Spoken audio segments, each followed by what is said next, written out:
রবিবারে বাড়িতে বেশ ভালো মন্দ খাওয়া হয়, আর শেষ পাতে থাকে নানা রকম মিষ্টি। আজ মনে হলো বাড়িতেই একরকম নতুন মিষ্টি, মানে ঠিক নতুন নয় তবে আনকমন, কাজু মালাই চমচম বানিয়ে নেওয়া যাক।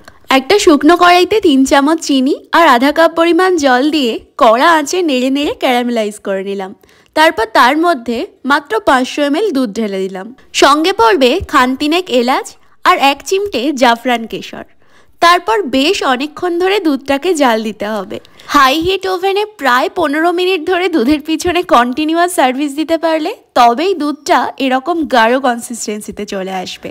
তখন একটা মিক্সিং বলে 10-12টা কাজু নিয়ে একদম ফাইন পাউডার বানিয়ে নিতে হবে। তারপর ওই পাউডারটাকে দুধের সাথে মিশিয়ে দিতে পারলেই কাজু মালাই চমচমের মালাই তো রেডি।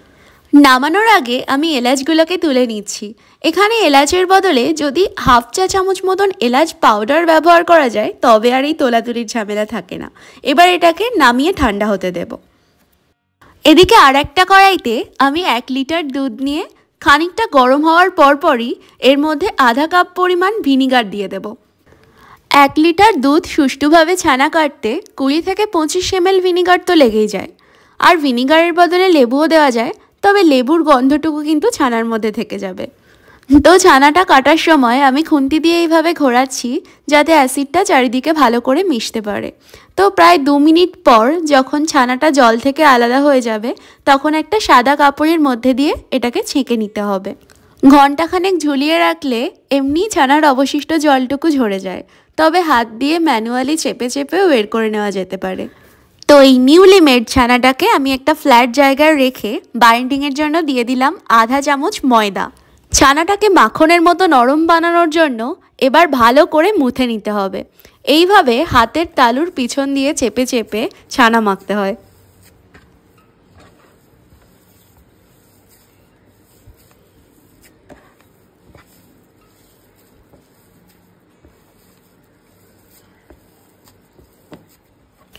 তো আমার ছানাটা একদম স্মুথ হয়ে গেছে, আর আমি এখন হাতে অল্প তেল বা ঘি লাগিয়ে এটা থেকে ছোট্ট ছোট্ট পছন্দ মতন শেপ করে নেব।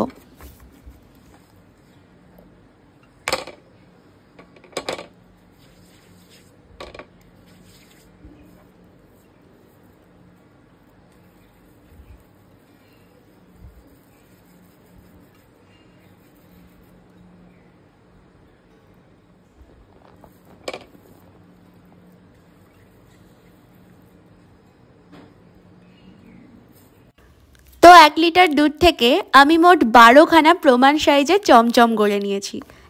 এবার চিনি শিরার জন্য আমি 2 কাপ জলের মধ্যে 1 কাপ চিনি দিয়ে গরম করে নিয়েছি, আর ফুটন্ত চিনি শিরায় এক এক করে আলতো করে এবার চমচমগুলোকে ছেড়ে দেব।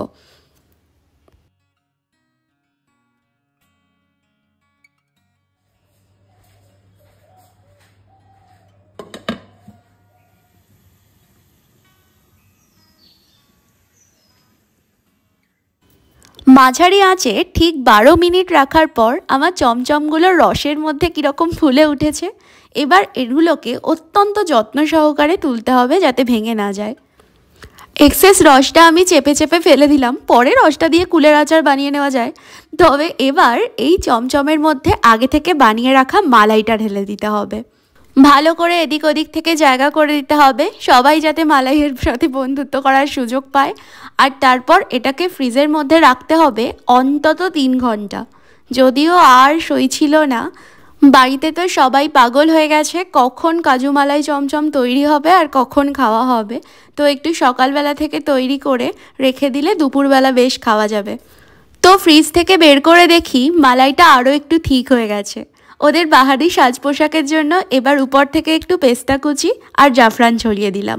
তারপর আর কি একটা প্লেটে নিয়ে বহু প্রতীক্ষিত কাজু মালাই চমচম পরিবেশন করা। এখানে একটা কথা বলে রাখি, এই কাজু মালাই চমচম তৈরিতে আমার যা খরচ হয়েছে তাতে 12টা কাজু মালাই চমচম কিংবা তার থেকেও বেশি হয়তো বাইরে থেকে কিনতে পারা যেত।